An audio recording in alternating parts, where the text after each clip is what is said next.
Hablar de libros, hablar de ellos a fondo quiero decir, más que un anhelo personal, ha sido una asignatura pendiente en el canal. Una deuda que quiero comenzar a saldar, valiéndome de los formatos que ofrece el podcast, con la libertad para tratar un libro en cada emisión, explorando no solo una impresión general de las obras en cuestión, sino que ahondando tanto como sea posible en el argumento, los personajes y los temas que toca. Buscar en ellos factores positivos, sea ya a nivel literario o tal vez comercial, así como también otros aspectos a mejorar que estos tengan. Y para este, que es el primer programa, quiero poner foco en la llamada literatura erótica. Así comienza otra jornada del podcast. Lo que sigue es la ficha técnica de lectura. Título de la obra: La Sociedad Juliet, escrito por Sacha Grey y publicado en 2013, traducido al español por la editorial Grijalbo, gracias al trabajo de Ana Alcaína, Nuria Salinas y Verónica Canales, en un libro de tapa blanda que tiene 304 páginas. Más de una década tiene la primera novela de Sacha Grey, quien fuera una reconocida actriz porno, pero que aún mucha gente desconoce en otra de sus facetas. Ya en 2011 dejó la industria, por cierto, la que desarrolló por algunos años a la par del modelaje y otros proyectos artísticos. De hecho, hablo aquí de su primera novela y no de su debut literario porque, siendo riguroso, fue un fotolibro su primera publicación, el cual no he tenido ocasión de conocer en detalle y por tanto no voy a abordar en el podcast. Lo que importa es La Sociedad Juliet, obra que tal vez sin quererlo da origen a una trilogía, algo propio de aquel momento en la industria, que ya no es la del porno sino que la de los libros, igual de salvaje en muchos casos. Pero ¿te acuerdas cuál era ese momento?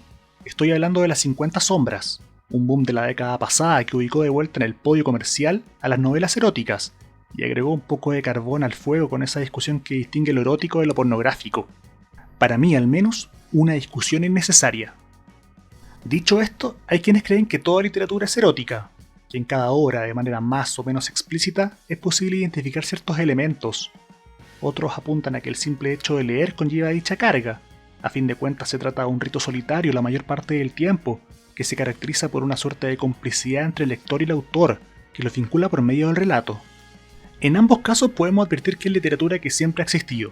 Las obras clásicas no son ajenas al amor ni a la sexualidad, por ejemplo. Y es que en realidad ninguna obra debería estarlo. ¿Pero qué hace que un texto sea erótico y no pornográfico? La diferencia, si es que la hay, podría apuntar a qué tan explícita se vuelve una narración. Y es una línea divisoria fina, es verdad. Entre otras cosas porque lo que hoy parece sugerido o insinuado, a generaciones anteriores probablemente sí las horrorizaba. O lo que hoy día nos parece explícito puede ser lo menos en el futuro. También buscaría evitar los estereotipos, procurando provocar tensión. Aunque si te fijas en ambas cosas, ninguna es exclusiva de lo erótico. Toda literatura que busque la calidad debería alejarse tanto como pueda de las fórmulas que son gastadas, que son clichés. Y no solamente esta clase de historias, aunque sí hay tópicos que pueden cansar, y los revisaremos más adelante. Distinciones aparte, a nadie podría sorprenderle el hecho de que esta sea una novela explícita. Esperar lo contrario de alguien que se hizo un nombre en el porno quizás sea demasiado inocente. El porno es hacer dinero por medio de lo explícito, y esta novela, ya a modo de primeras impresiones, tiene mucho de eso. Algo que lejos de ser un problema se vuelve un arma. La autora da vida a un personaje que narra en primera persona sin temor a llevar a las páginas largas secuencias de sexo, tanto en acciones concretas como también en el fluir de su conciencia. Ahora, si esto funciona o no, me parece que cada lector tendría que resolverlo. Para mí al menos, lo hace a ratos. Creo en ello porque las convenciones de este subgénero, esperables en la lectura, sí fluyen bien, al menos en un inicio, gracias a una narradora que sabe de lo que está hablando. Y con esto ya me dirijo naturalmente al argumento. Espero acá que nadie tome mal si tomo elementos de la trama y los voy contando. Después de todo estoy hablando libremente de un libro en su reseña y que fue publicado hace ya 11 años, entonces no creo que los spoilers vayan al caso, ¿verdad? En todo caso voy a tratar de ser cuidadoso con las partes de la trama que sí yo creo que requieren cierto misterio.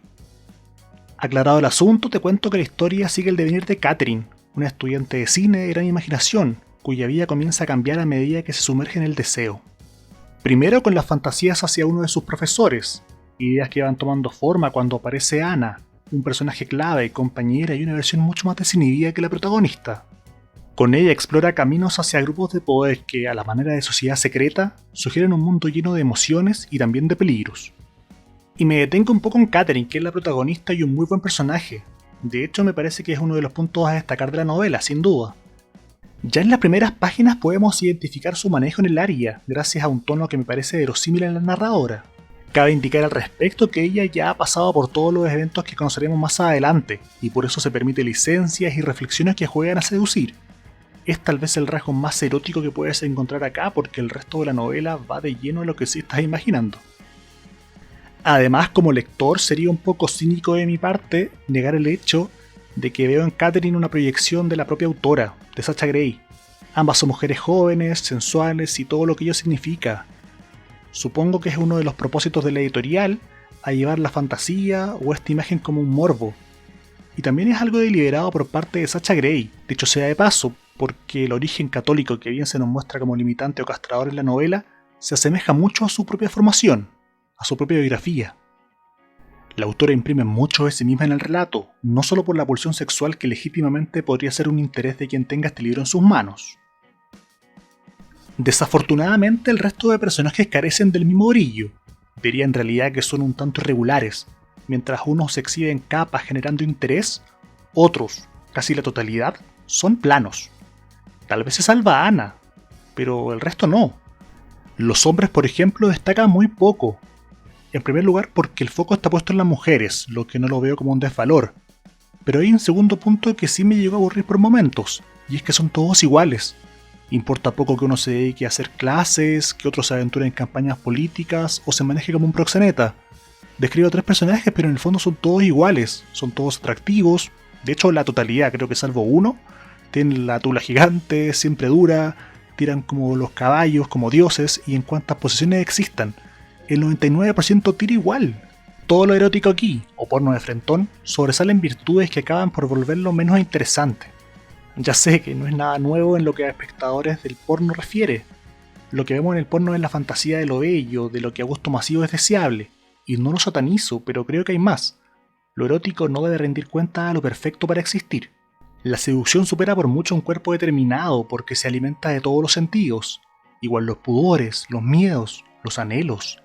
Son todos una fuente que puede potenciar el erotismo, pero no vemos esto en las películas porno por lo general, lo que suele tener un efecto distorsionador en la audiencia, pudiendo generar expectativas de lo que es o debería ser una relación sexual, diluyendo casi por completo el erotismo. Ahora tampoco confundan lo que quiero decir, no pretendo que esta novela aborde la sexualidad desde lo afectivo, ni mucho menos, ni nada parecido. Es una novela que habla del sexo y las relaciones de poder. Bien, lo romántico no hace falta. Sí le pido más variedad, porque estamos hablando de una sociedad secreta de gente influyente. En teoría, porque se aborda muy poco esto y voy a profundizar en ello más adelante. Y seamos honestos, los cuicos no son tan pulentos. No sé cómo serán en los Estados Unidos, pero acá en Chile, al menos distan de ser el referente sexual de nada. O quizás sí, pero no llegamos a verlo del todo en este libro porque tiene problemas de ritmo. Lo explico así. Se titula el libro La Sociedad Juliet, y esta no aparece prácticamente nada, salvo el capítulo introductorio donde se sugiere su existencia con gracia y elegancia, pero cuando en verdad arranca la historia esta desaparece. Vas en la mitad del relato del libro y nada. Y ojo que es un libro de más de 300 páginas, entonces en verdad pasa mucho tiempo en que nos quedamos del otro lado, empantanados en secuencias sucesivas de sexo, que ocurre realmente o que está solamente en la cabeza de Catherine. Es demasiado. Una o dos son suficientes, creo yo, especialmente si corresponden al mundo onírico, porque la historia deja de avanzar, como podría serlo, y se siente como si fuera una trampa. Hay datos importantes de la trama que se reservan para una secuela. Hago un paréntesis para nombrar estos libros y que no queden en el aire. Me refiero a la segunda parte llamada The Janus Chamber, de 2016, o La Habitación Prohibida como fue titulado en español, al que se sumó luego, en 2018, la tercera entrega llamada The Mismade Girl, pero creo que esta no fue traducida todavía. Como sea, únicamente leí la primera parte y la verdad no creo que pase de La Habitación Prohibida, al menos para saber qué mierda es la Sociedad Juliet. Algo que digo medio en broma pero también en serio, porque me parece que una novela erótica con elementos de suspenso e incluso terror tendría un potencial tremendo. La novela en ese sentido promete una historia a lo Kubrick, el Kubrick de los ojos bien cerrados, pero no estoy seguro que resuelva de manera correcta, tal vez porque deja deliberadamente elementos para un siguiente libro, en vez de desarrollarlos acá. Aunque para ser justos hay reflexiones en la primera mitad de la obra por las que yo sí recomendaría su lectura. Ideas que superan en creatividad a las secuencias explícitas y por las que realmente me interesó su autora, porque si fuera a buscar escenas escritas de sexo no llego a este libro, sencillamente entro a marquese.net y está lleno. La gracia de leer a Sacha Grey la encontré en otra cosa, cuando habla de la diferencia entre la industria del porno y los sitios web actuales, o cuando explora el tema que es la fantasía del control. Hay en ello un valor que está presente y me gustaría que llegues a conocer. Te pediría eso tal vez, que leas con mentalidad abierta estas páginas para traspasar su primera capa. O sea, si disfrutas relatos acuciosos que alimentan tus propias fantasías, dale. Es un ejercicio válido y no soy quien para restarle mérito. Yo al menos pienso que este libro tiene otro valor, y está en la visión de la autora.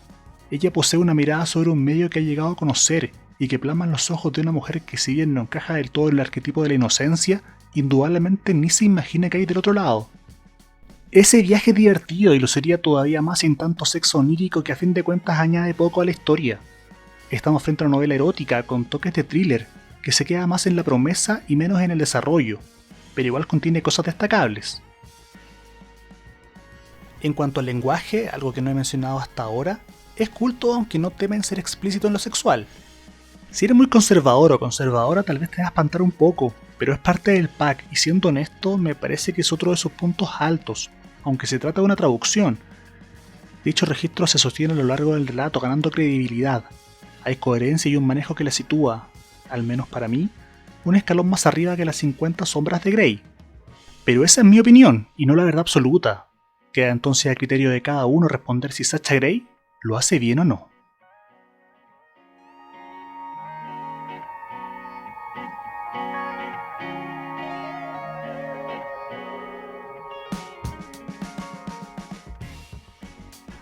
Si quieres volver a escuchar este programa o conocer el resto de mis contenidos literarios, suscríbete a mi canal en YouTube, Otra Jornada Extraordinaria.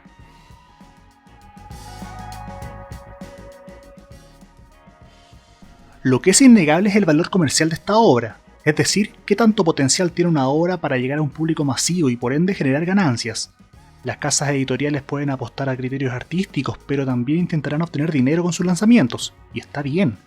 Lo ideal sería el equilibrio, desde luego, pero hay apuestas que no aspiran a revolucionar el arte ni mucho menos, pretenden llamar la atención, vender. Y el debut como novelista de Sacha Grey en una historia atrevida que juega con los límites cumple con creces.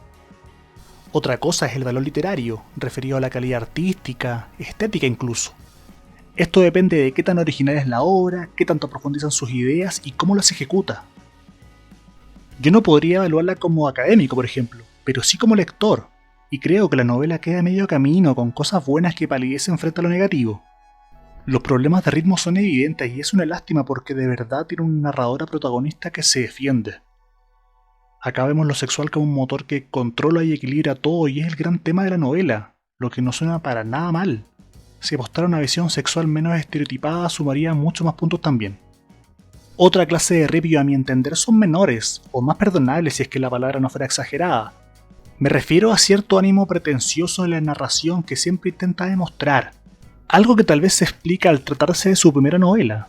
Lo pienso por una serie de referencias a lo largo de la obra que tienen suerte dispar. Algunas van bien, pero otras se sienten forzadas y me hacen creer que es un esfuerzo de la autora por demostrar que tiene méritos para ser publicada.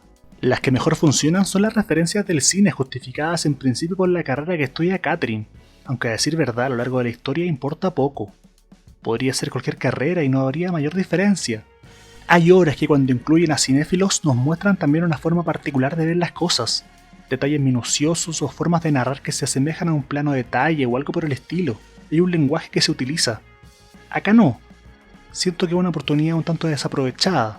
Únicamente rescataría lo dicho sobre la estética de Kubrick y las máscaras que la ficción recoge a manera de claro homenaje.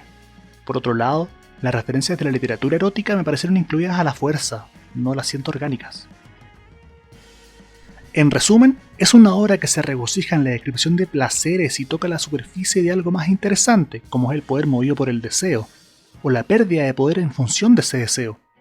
Una obra que a medida que avanza se vuelve un tanto lineal, dejando de lado aquello tan rico de los fundamentos de la llamada literatura erótica. Lo erótico tiene un elemento más teatral, más de juego, es más racional que instintiva, y por lo mismo es menos obvia. Me despido dejando algunas recomendaciones de excelentes obras, excelentes libros que manejan el erotismo con calidad, como Agua para Chocolate de Laura Esquivel, o Cortázar con Rayuela, por dar dos ejemplos. Ahora, si te gusta conocer autores por medio de sus cuentos, hay un ejemplar que podría gustarte. Hablo de Cuentos Eróticos, una antología del año 98 que reúne textos de Boccaccio, el Marqués de Sade y María Jaén, entre otros. Cuéntame en comentarios tus impresiones del libro reseñado hoy, o incluye tus propias recomendaciones que seguro van a aportar a la comunidad. Si te gustó el video, recuerda darle like y compartirlo en tus redes para llegar así a más personas. No te pierdas muy pronto una nueva emisión en Spotify y también en mi canal de YouTube. Suscríbete. Esto fue otra jornada del podcast.